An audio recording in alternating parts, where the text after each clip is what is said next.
बेटी के घर का खाना खाने से क्यों टूट जाता है घर का सुख शांति? क्या आपने कभी गंभीरता से सोचा है कि बेटी के घर का अन्न ग्रहण करने से माता पिता को ऐसे 3 बड़े पापों का भागी क्यों बनना पड़ता है, जिनका दंड उन्हें अपने जीवन में ही दुख, अपमान और अशांति के रूप में भुगतना पड़ता है? क्या यही कारण नहीं है कि अनेक माता पिता बुढ़ापे में रोग, कष्ट और संतानों से दूरी होने का दुख झेलते हैं? अब जो विषय में आपके समक्ष रखने जा रहा हूं वह केवल एक कथा नहीं बल्कि जीवन की वो सच्चाई है जिसका प्रभाव सुनने मात्र से नहीं बल्कि समझने और मानने से घर परिवार की दिशा बदल देता है। तो आप लोग मन को शांत रखिए, श्रद्धा को जागृत कीजिए और इस पावन कथा को अंत तक ध्यानपूर्वक सुनिए। गांव था धर्मपुर, मिट्टी के घर, आंगन में तुलसी चौरा और दरवाजे पर बंधी हुई गाय। उस गांव में एक सीधा साधा ब्राह्मण रहता था, पंडित हरिदत्त। वे बहुत बड़े विद्वान नहीं थे पर मन के बड़े शुद्ध थे। उनकी पत्नी थी धर्मवती। धर्मवती का स्वभाव ऐसा था कि रोटी बनाते समय भी रोटी पर हाथ रखने से पहले मन ही मन भगवान का नाम लेती। उनके घर में जो भी आता उसे खाली हाथ नहीं जाने देती, पर साथ ही मर्यादा का पालन भी उतना ही कठोर था। हरिदत्त और धर्मवती की एक ही संतान थी, बेटी, नाम था गौरी। गौरी बचपन से ही बहुत समझदार, मां के साथ चूल्हे पर बैठकर दाल में नमक कम ज्यादा करना सीख गई थी और पिता के साथ बैठकर रामायण की चौपाइयां भी सुन लिया करती थी। पर समय अपनी गति से चलता है। गौरी जवान हुई और उसके विवाह का समय आया। गांव में ही एक संपन्न परिवार था, सेठ रघुनाथ का। उनके बेटे का नाम था माधव। बाहर से सब ठीक, कपड़ा अच्छा, घर बड़ा, बोलचाल मीठी, रिश्ता तय हुआ, विवाह हुआ और गौरी विदा होकर अपने ससुराल चली गई। विदाई के दिन धर्मवती ने बेटी के माथे पर हाथ रखकर बस इतना कहा, बिटिया, ससुराल में सुख हो तो भी अहंकार मत करना, दुख हो तो भी घर की चौखट को दोष मत देना, और एक बात, अपने पिता का मान रखना पर अपने पिता को कभी अपनी रसोई का छड़ी मत बनाना। गौरी ने मां की बात सुनी पर उसका अर्थ पूरी तरह नहीं समझ पाई। उसे लगा मां बस परंपरा की बात कर रही है। समय बीता, गौरी का गृहस्थ चलने लगा, पर सेठ का घर बड़ा था और बड़े घरों में दिल कई बार छोटा हो जाता है। गौरी की सास जसोदरा हर बात में ताना देती, कभी नमक कम, कभी घी ज्यादा, कभी ये कि मायके वालों ने क्या दिया, और कभी ये कि हमारे घर की बहू को तो हम बना रहे हैं। माधव स्वभाव से बुरा नहीं था, लेकिन बाजार और बही खाते में इतना उलझा रहता कि घर की आग की लपटें उसे दिखती ही नहीं थी।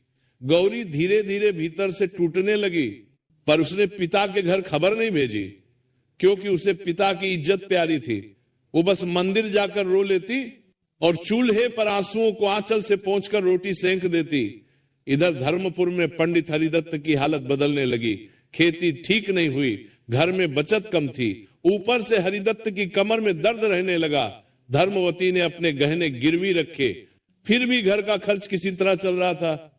मां बाप के चेहरे पर चिंता थी, पर वो चिंता भी बेटी तक नहीं पहुंचने देते थे। एक दिन गांव में कथा प्रवचन हुआ। वहां एक महात्मा है, उन्होंने बड़ी सरल भाषा में कहा, जब बेटी विदा होती है तो वो सिर्फ देह से नहीं जाती, घर की रसोई की लक्ष्मी भी साथ लेकर जाती है। बेटी के घर का अन्न उसके पति के घर का अन्न है, उसमें बेटी का अधिकार तो है पर मां बाप का अधिकार नहीं। मां बाप अगर उस अन्न को स्वीकार करते हैं तो कई बार वो अन्न नहीं, बेटी का संकोच खाते हैं। ये बात सुनकर धर्मवती का मन कांप गया। उन्हें अपनी कही हुई वही पंक्ति याद आई, अपने पिता को कभी अपनी रसोई का छड़ी मत बनाना। पर जीवन की कठिनाई सिद्धांत देखकर नहीं चलती। कुछ दिनों बाद हरिदत्त की तबीयत बहुत बिगड़ गई। वैद्य मुकाकुब परिवादिक तरह ने दवा लिखी पर दवा महंगी थी। धर्मवती के पास पैसे नहीं थे। उन्होंने बहुत हिम्मत करके गौरी को संदेश भिजवाया, बिटिया, पिता बीमार हैं, अगर हो सके तो 2 दिन आ जा। गौरी ये सुनते ही घबरा गई। वो भागकर मायके आना चाहती थी पर ससुराल में अनुमति लेना पड़ता। उसने सास से कहा, अम्मा, बाबूजी की तबीयत खराब है, मैं 2 दिन के लिए जाना चाहती हूं। जसोदरा ने तुरंत कहा, हमें क्या रखा है तुम्हारे मायके में, हर बार वही, जाओ तो ठीक, लेकिन ध्यान रहे हमारे घर के काम में कमी नहीं होनी चाहिए। माधव ने भी कहा जा आओ पर जल्दी लौट आना। गौरी मायके पहुंची, पिता को देखकर उसकी आंखें भर आई। हरिदत्त लेटे थे, चेहरा पीला। धर्मवती ने बेटी को देखते ही अपने आंचल से आंसू छिपा लिए। गांव के लोग भी आए, पर कोई खुलकर मदद नहीं करता, क्योंकि गरीब के लिए मदद करने का साहस भी कम लोगों में होता है। गौरी ने चुपचाप अपनी पोटली खोली, उसमें कुछ पैसे थे अपने छोटे छोटे बचाव के।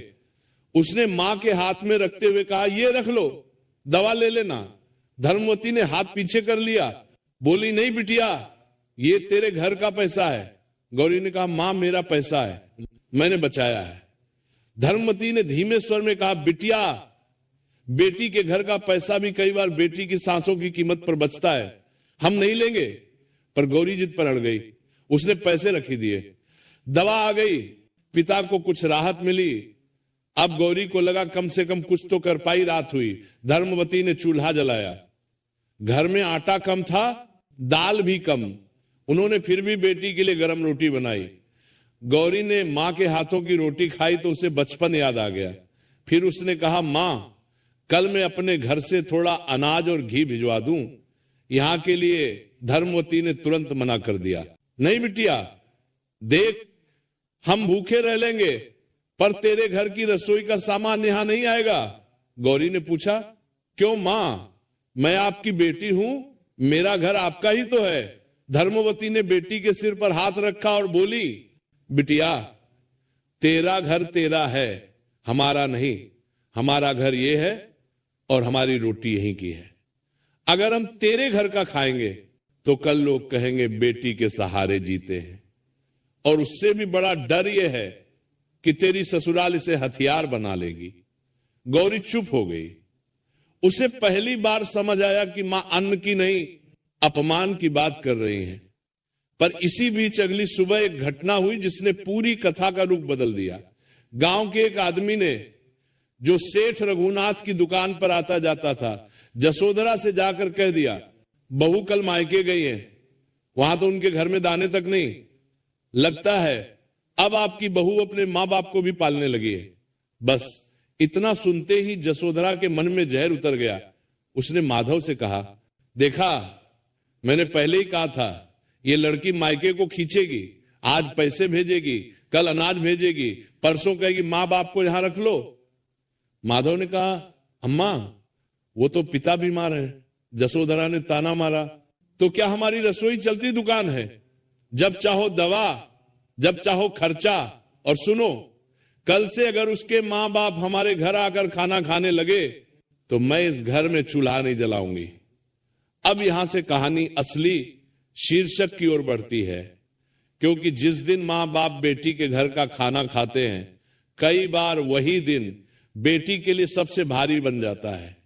गौरी अभी मायके में थी और उसे यह सब पता नहीं था। उधर हरिदत्त की हालत थोड़ी सुधरी तो उन्होंने बेटी से कहा बिटिया, अब तू लौट जा, तेरे घर की मर्यादा तेरे हाथ में है, हम पर चिंता मत कर। गौरी बोली बाबूजी आप ठीक हो जाए फिर जाऊंगी। हरिदत्त ने बहुत धीमे पर कठोर स्वर में कहा नहीं बेटी, पिता की बीमारी बड़ी नहीं होती, बेटी की बदनामी बड़ी होती है। और ठीक उसी समय दरवाजे पर किसी के आने की आहट हुई। धर्मवती ने पर्दा हटाकर देखा, गांव का वही आदमी खड़ा था जो सेठ के यहां आता जाता था। उसके हाथ में मिठाई का डिब्बा था और चेहरे पर बनावटी मुस्कान। उसने कहा अरे धर्मवती जी, सुना है दामाद जी का घर बड़ा संपन्न है। आजकल तो लोग बेटी के घर का खाकर भी सुखी रहते हैं, बस किस्मत चाहिए। धर्मवती का चेहरा सफेद पड़ गया। गौरी ने यह बात सुनी तो उसका कलेजा कांप गया। वह समझ गई कि बात फैल चुकी है, और अगर बात फैल गई तो ससुराल में ताने बढ़ेंगे और उसके पति पर भी दबाव आएगा। हरिदत्त ने धीरे से धर्मवती की ओर देखा, मानो कह रहे हूं देख लिया, जिस डर की बात तू कर रही थी वो डर आ गया। गौरी ने उसी क्षण निश्चय कर लिया, आज से वो अपने मां बाप को किसी भी अपमान की परछाई से दूर रखेगी, चाहे उसे खुद कितनी भी आग पर चलना पड़े। अगली सुबह वो मायके के आंगन में तुलसी के आगे दीप रखकर बोली, मां बाबूजी आशीर्वाद दीजिए। आपका कर्तव्य मेरा धर्म है, पर आपका मान मेरे लिए प्राण से बढ़कर है। मैं आज ही लौट रही हूं, पर जाते जाते एक वचन देती हूं, आप मेरे घर का अन्न कभी नहीं खाएंगे और मैं आपको कभी उस स्थिति में आने भी नहीं दूंगी। धर्मवती की आंखें भर आई, पर उन्होंने सिर हिलाकर कहा, यही हमारी बेटी है, जाओ अपनी मर्यादा बचाओ। गौरी ससुराल पहुंची तो घर में ठंडा ठंडा ताना हवा की तरह चल रहा था। जसोधरा ने दरवाजे पर ही कहा, बहू सुना है आजकल मायके का खर्च यही से चल रहा है। गौरी ने शांत स्वर में उत्तर दिया, अम्मा आज से कोई खर्च किसी से नहीं चलेगा।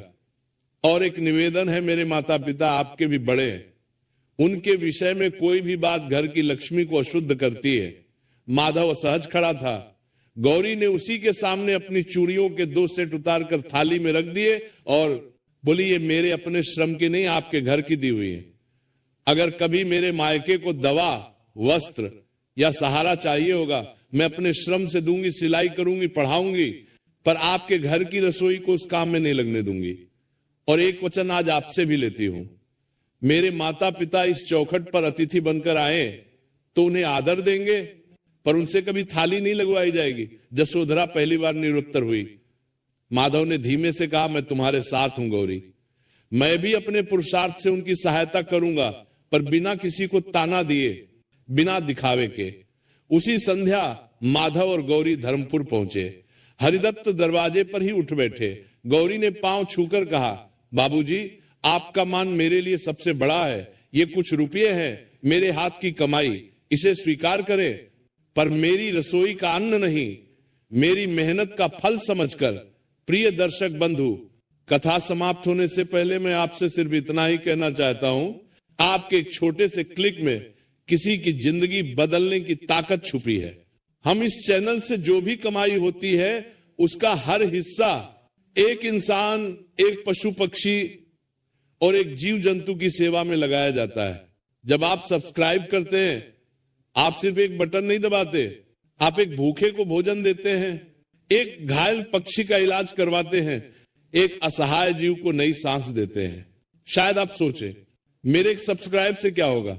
तो मैं दिल से कहता हूं, आपके एक सब्सक्राइब से एक जिंदगी मुस्कुराती है।